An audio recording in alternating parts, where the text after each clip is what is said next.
Hoje o texto é sobre dízimo. E por conta de tudo que existe hoje na grande mídia, de pastores, que na minha opinião são a exceção, os pastores pilantras, a gente às vezes fica até com vergonha de falar algo que é bíblico. E aqui por isso que nossa igreja a gente não tem costume de ficar pregando todo domingo como algumas igrejas fazem, falam todo domingo sobre dinheiro. E a gente prega sobre isso quando o assunto surge. E é o que a gente vai fazer aqui hoje, em Malaquias capítulo 3, versículo 7. Então, nossa sétima pregação, nossa série de Malaquias. Vamos lá, Malaquias capítulo 3, versículo 7. Desde os dias de vossos pais, vos desviastes dos meus decretos, e não os guardastes. Voltai para mim, e me voltarei para vós, diz o Senhor dos Exércitos. Mas perguntais, como devemos voltar? Ou seja, Deus está dizendo, vocês se desviaram, vocês estão longe de mim. E aí o povo, nós? Como assim temos que voltar? Como assim nós estamos desviados? Em que trecho do caminho que nós nos perdemos? Jamais, estamos contigo aqui. O livro de Malaquias tem esse caráter desse diálogo de Deus fazendo afirmações e o povo de Israel sempre surpreso. Deus dizendo, olha, vocês têm feito isso. Eles, nós? Jamais, jamais, de modo algum. E aí Deus vai dar um exemplo de como eles estavam desviados. Verso 8. Pode um homem roubar a Deus? Isso é possível, sendo Deus o dono de todo ouro e toda a prata? Todavia, vós me roubais e ainda perguntais, como te roubamos? Nos dízimos e nas ofertas. Estais debaixo de grande maldição, pois me roubais, a nação toda me rouba. Trazei todos os dízimos ao tesouro do templo, para que haja mantimento na minha casa e provai-me nisto, diz o Senhor dos Exércitos, e vede, se não abrirei as janelas do céu, e não derramarei sobre vós tantas bênçãos, que não conseguireis guardá-las. Por vossa causa também repreenderei a praga devoradora, geralmente gafanhoto, e ela não destruirá os frutos da vossa terra, nem as vossas videiras no campo perderão seu fruto, diz o Senhor dos Exércitos. E todas as nações vos chamarão bem-aventurados, felizes, pois a vossa terra será aprazível, diz o Senhor dos Exércitos. O povo estava desviado, mas achava que não estava. Deus dá um exemplo, a questão da contribuição para a manutenção da sua casa e da sua obra. Hoje, com certeza, mais uma vez, a palavra se mostra viva, eficaz e como se tivesse sido escrita hoje de manhã. Há muitas pessoas que elas não sentem que elas têm sido infiéis em suas contribuições ao Senhor. Essas contribuições visavam basicamente o sustento dos sacerdotes e o auxílio aos necessitados. Alguns argumentos que são utilizados hoje para que as pessoas não frequentem uma igreja decente, para que elas não sejam generosas nessa contribuição onde elas foram plantadas, onde elas estão, também são bem parecidas, talvez, com as mesmas desculpas que o povo de Israel dava. Quais poderiam ser os motivos pelo qual o povo não estava sendo generoso no seu trato com a casa de Deus, com o sustento da casa de Deus? Primeiro, os líderes são maus. Lembra que eu preguei para vocês nos últimos cultos que o texto bíblico declara que Deus fez duras reprimendas aos sacerdotes, aos líderes de Israel, dizendo que eles estavam pecando, dizendo que eles estavam levando o povo também para o pecado. Eles não eram, de fato, bons líderes. E Deus os repreende de maneira incisiva, a ponto de dizer que esses sacerdotes seriam humilhados. Como? Deus iria pegar excremento e tacar na cara daquelas pessoas, na cara daqueles líderes, mostrando o tamanho do nível da perdição daqueles homens. Quão indignado Deus estava com o pecado daqueles líderes. E aí, então, não é o mesmo que acontece hoje? Talvez eles dissessem, não estamos tão animados para trazer a oferta à casa do Senhor, haja visto que há muitos falsos líderes. É exatamente isso, essa justificativa que muitos dão também hoje. De maneira alguma eu estou dizendo que não importa onde que a gente vá, nós devemos apenas contribuir e seremos abençoados. De maneira alguma, isso não é bíblico. É claro, nós devemos ser os primeiros a combater esses líderes malignos. Mas muitos utilizam sim a falta dos outros para desculpar a avareza deles. Quando você nota, por exemplo, a história de igrejas decentes e de homens de Deus, a maioria vai seguir aquele mesmo padrão dos discípulos de Pedro, quando foram chamados para o ministério. No dia da maior pescaria, eles abriram mão daquilo e foram servir ao Senhor. Essa é a história dos homens de Deus. A maioria deles abriram mão de muitas questões, principalmente financeiramente falando. Abriram mão de muitas coisas para servir a Deus. Ou seja, não faz sentido em se tratando de muitas pessoas que abriram mão de ganhar muito mais para vir para a igreja, achar que essas pessoas saíram de lá para roubar crente. E essa é a história, sim, de muitos homens de Deus. Como, por exemplo, Martin Lloyd Jones, que aos 23 anos já era médico assistente da rainha da Inglaterra e abriu mão de tudo isso, de uma carreira promissora, muito bem rentável, para ser pastor. Então, essa é a história de muitos e muitos homens de Deus. Segundo motivo, talvez, pelo qual o povo não se sentia motivado para contribuir, nós estamos passando necessidade. Naquela época, o povo estava debaixo do tacão do Império Persa, significando dizer que eles pagavam impostos aos persas, altíssimos. As colheitas não eram das melhores. E aí talvez o povo poderia dizer, olha, eu não tenho sido generoso, eu não tenho contribuído, porque eu tenho passado necessidade. O que o texto vai dizer é o contrário. Ora, sabe por que há tanta praga na lavoura de vocês? Sabe por que os gafanhotos estão devorando a lavoura de vocês? Sabe por que o campo de vocês tem sido estéril? Porque vocês têm sido infiéis, e não apenas no dízimo. O texto de Malaquias vai mostrando que eles eram infiéis em muitas questões, em muitos mandamentos da lei que eles estavam quebrando. O dízimo era apenas um deles. Ora, é por isso que vocês estão como estão.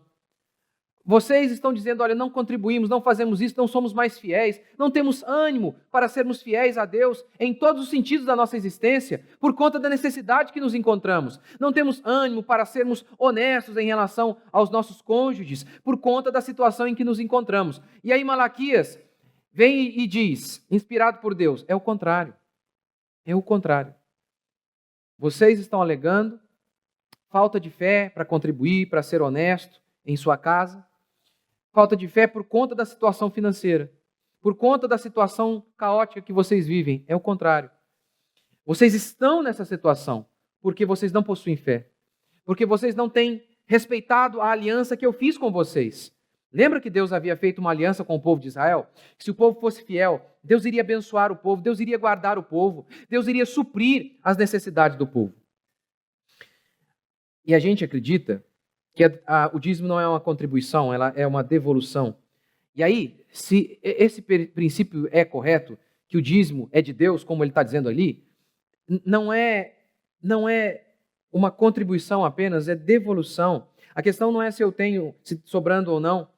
Eu não posso ir ao mercado e pegar o que não é meu. Esse é o argumento aqui. Ele diz, olha, eu designei que essa parte seria para mim. E o para mim ali eram os sacerdotes e aos necessitados. Eu designei. Então, não interessa, você não pode, mesmo diante de uma necessidade, pegar o que não é seu. Esse é o princípio que se estabelece. E quando você vê a questão da necessidade na história da igreja, na história do povo de Deus, você vê quase sempre essa regra. A necessidade sendo justamente um teste. Um teste, como o próprio texto aqui diz, olha, provai-me nisso, faz um teste. Deus testando seu povo. A viúva de Sarepta.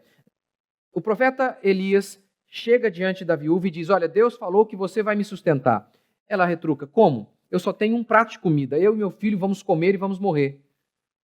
Elias diz, não, vai lá, faz a comida e dá primeiro para mim. É o Bispo Macedo, não é possível, né? Não era. Era apenas um teste. É óbvio, era um teste. Outro cenário interessante de escassez, e o povo mesmo assim sendo generoso, está em Coríntios. Também, irmãos, vos fazemos conhecer a graça de Deus concedida às igrejas da Macedônia. Que graça é essa? As igrejas da Macedônia receberam uma graça. Que graça? Também, irmãos, vos fazemos conhecer a graça de Deus concedida às igrejas da Macedônia, porque no meio de muita prova de tribulação, manifestaram abundância de alegria, e a profunda pobreza deles superabundou em grande riqueza de sua generosidade. Eles estavam em profunda pobreza e mesmo assim foram generosos. Porque eles, testemunho eu, na medida de suas posses e mesmo acima delas. Ou seja, na medida das suas posses e acima delas.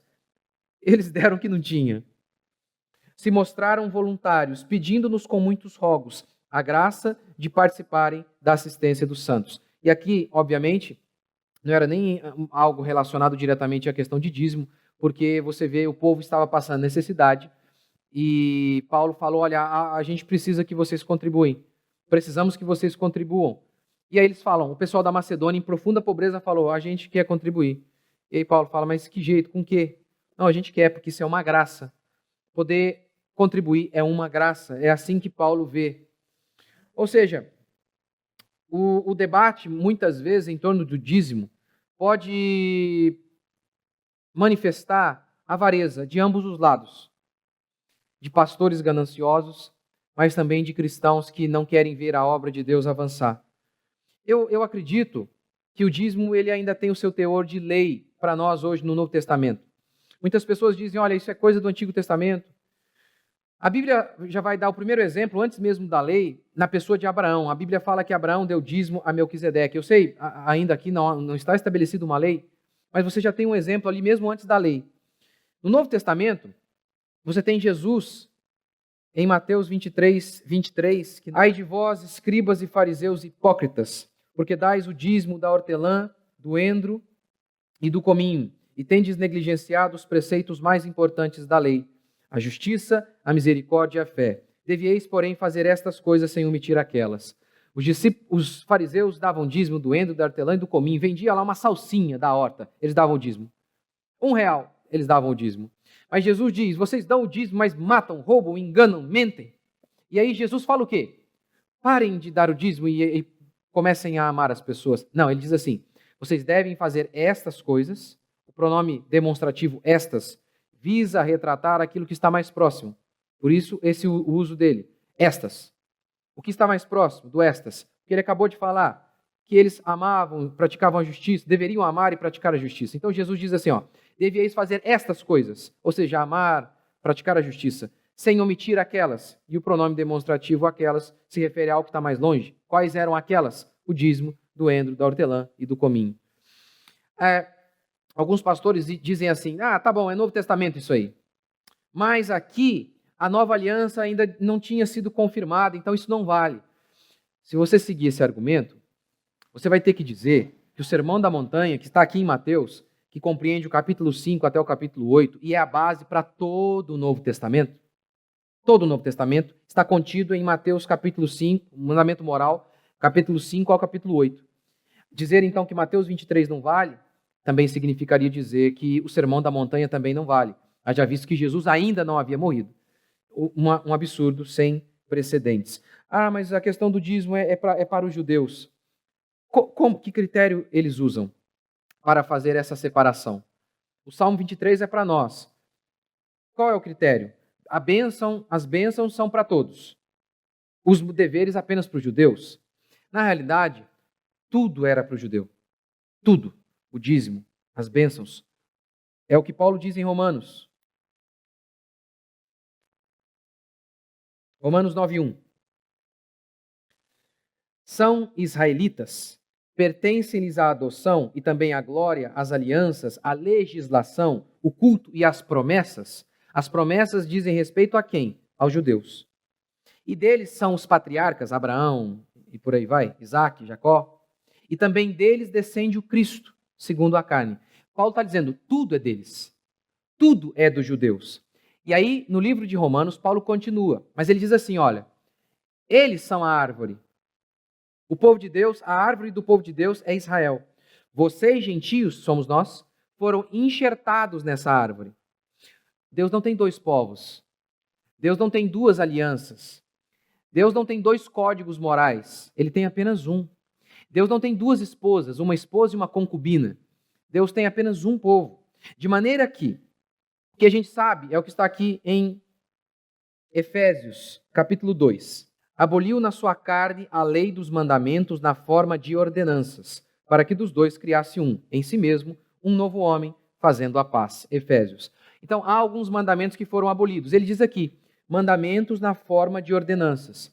E, historicamente, a interpretação disso aqui é, todos aqueles mandamentos cerimoniais são esses mandamentos aqui na forma de ordenanças, relativos à comida, vestimentas e sacrifício.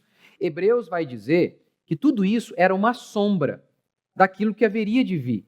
Uma sombra é algo que parece algo, mas não é a essência, não é a realidade. Exemplo, o cordeiro que era morto era uma sombra do verdadeiro cordeiro real, que viria para pagar os nossos pecados. Em Hebreus então diz, olha, esses mandamentos cerimoniais eram uma sombra da realidade que viria. Tendo a realidade, para que a sombra? Não faz sentido. E aí que entra o debate. O mandamento da contribuição para a manutenção da obra de Deus é um mandamento cerimonial ou moral? O que são os mandamentos morais? Não mate, não roube, não minta e por aí vai. A contribuição para que os ministros de Deus se mantenham integralmente na obra de Deus é um mandamento moral ou cerimonial? A contribuição para que a igreja dirija uma parte do dinheiro para uma obra social, isso é uma questão moral ou cerimonial? Isso é uma sombra? Vocês acham que isso é uma sombra? A sombra era algo que apontava para uma realidade, mas tendo vindo a realidade não há mais necessidade da sombra. Veja bem, isso é uma sombra? Os órfãos, os que têm necessidades, eles não têm mais necessidades. Os ministros que se mantêm integralmente na obra, eles, a partir do Novo Testamento, eles pagam a conta de luz pela fé, com base numa oração. Não funciona assim. Então, por isso nós acreditamos que faz parte do Novo Testamento. O pastor Hernando Dias Lopes tem um livro inteiro falando sobre isso. Os dízimos fazem parte também do Novo Testamento. Augusto Nicodemos chega a falar assim, olha, o Novo Testamento não fala sobre contribuição? Ele diz, claro que fala. E ele diz assim, olha, o Novo Testamento fala de contribuição constante, proporcional e generosa. Constante, proporcional e generosa. E ele conclui, o que é mais parecido com isso do que o dízimo? Citar o Novo Testamento para justificar, talvez, no caso de alguns, uma avareza, é um baita de um tiro no pé. Não, o Novo Testamento não tem nada sobre isso. Tem, já citei para vocês. Mas ainda que ele dissesse, não tem. Realmente, o que a gente tem no Novo Testamento é relato de pessoas sendo muito mais generosas do que 10%. A viúva, por exemplo, diz que deu tudo. Jesus exige do jovem rico que ele venda tudo e dê aos pobres. A igreja primitiva tem um relato em Atos em que as pessoas vendiam seus terrenos e depositavam aos pés dos apóstolos. Os crentes da Macedônia davam do que não tinham. Ou seja, se é para contribuir menos, é melhor ficar com o Antigo Testamento. E aí, entra uma coisa bem interessante. Ímpios são, muitas vezes, mais generosos para alavancar as suas causas do que alguns cristãos em relação a alavancar a causa do Evangelho. Em 2017, George Soros, ele doou 17 bilhões para uma ONG, a Open Society. Essa ONG financia aborto pelo mundo e todo tipo de pauta esquerdista, progressista. Dentre elas, o aborto. 17 bilhões. Com essa contribuição, a soma total de doações que esse ímpio fez para essa ONG divulgar pelo mundo bandeiras esquerdistas, chegam a 32 bilhões. 32 bilhões. Especialistas calculam em mais ou menos 70%. Mais de 70% da fortuna desse cara, ele doou para financiar causas anticristo pelo mundo. e alguns cristãos estão debatendo se 10% é muito para a divulgação do evangelho. Por isso que a grande pergunta que se faz é se nós estamos numa igreja verdadeira. Numa igreja verdadeira, onde o evangelho é pregado, qualquer contribuição é sempre pequena, comparado com o tamanho do benefício que essa contribuição vai gerar ao se manter ministros, ao se levar recursos por todos os lados para que o evangelho possa ser difundido. E ainda tem algo interessante. Se nós, a vida inteira, minha família, nós fomos dizimistas. Meu pai é pastor, nunca recebeu R$ 1 da igreja, sempre foi dizimista. Esse é, inclusive, um dos motivos pelos quais eu sou dizimista e sempre fui. Sempre fui. Por conta do meu pai. Enfim, pense nisso. Se meu pai nunca recebeu R$ 1, então não tem como falar que esse cara está interessado em alguma coisa. Você pode dizer que ele é tolo. Ele é tolo, não precisava ter feito isso. Desonesto, não tem como. Os nossos pastores também, via de regra, abriram mão de salários maiores para trabalhar na igreja. Então, e eram dizimistas, todos eles sempre foram. Sempre foram. Você pode dizer que esses caras são tolos, são ingênuos, mas não faz sentido dizer que são gananciosos. E aí, algo interessante.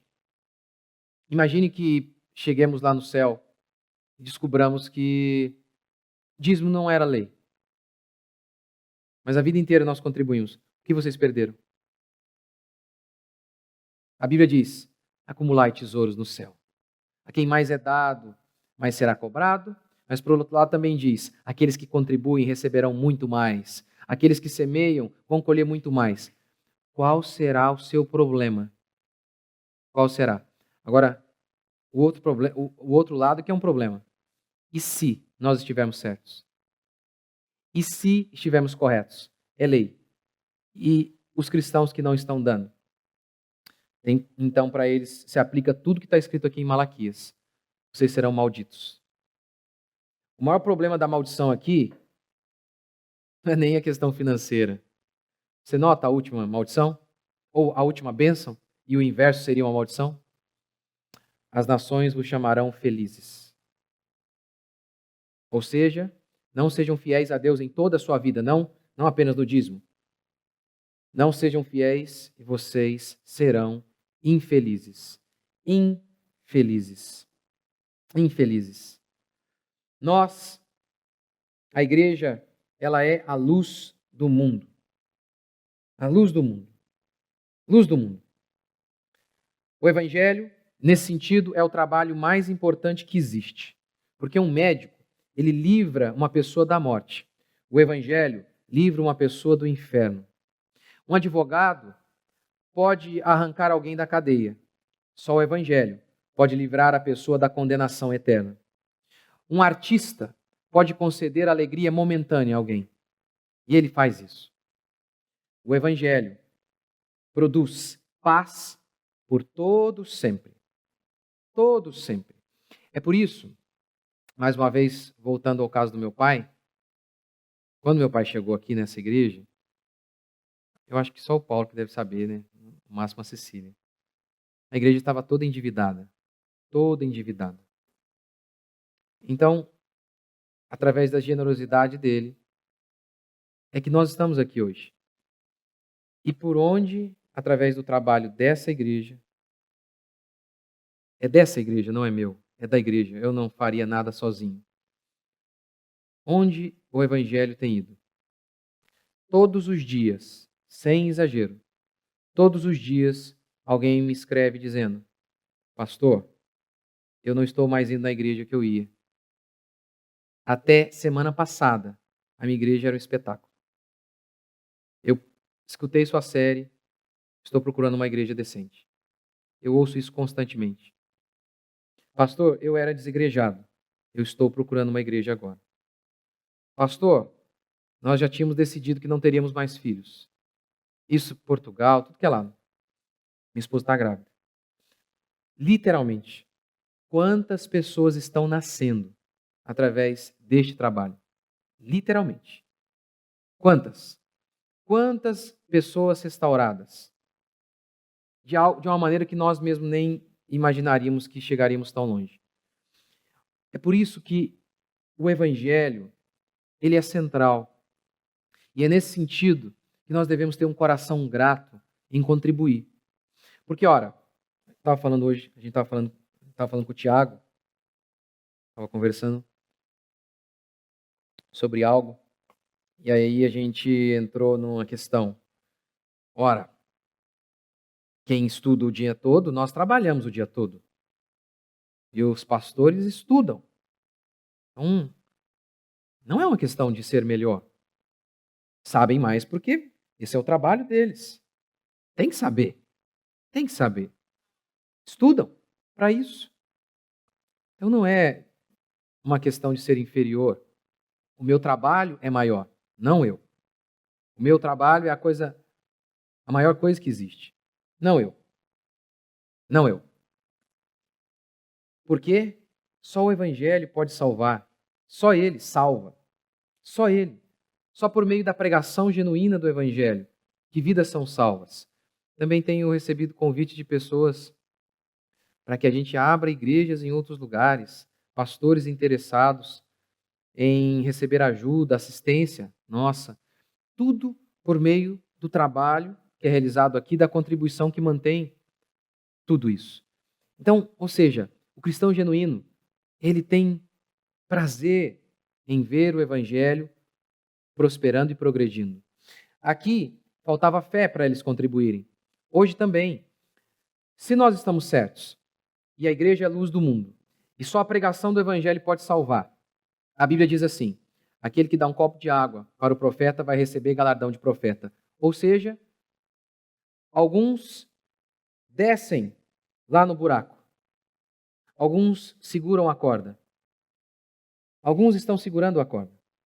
Os que seguram a corda serão igualmente recompensados. Da mesma maneira que aqueles que desceram lá para resgatar as almas perdidas. Ou seja, aqueles que contribuem seguram a corda. Aqueles que pregam descem lá. E Deus há de recompensar a ambos igualmente, porque os dois trabalhos são essenciais. Não haveria alguém lá embaixo se alguém não segurasse a corda.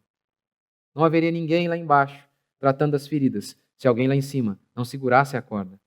É por isso que o cristão genuíno, ele tem prazer em ver o Evangelho progredindo mais e mais, em bancar mais e mais igrejas e mais pastores, para que o Evangelho possa ser difundido e aí então Jesus Cristo possa voltar, como esse é um dos últimos sinais, não é, da vinda dele, o Evangelho sendo pregado no mundo todo. Que Deus nos dê graça e possamos fazer isso. Vamos ficar de pé?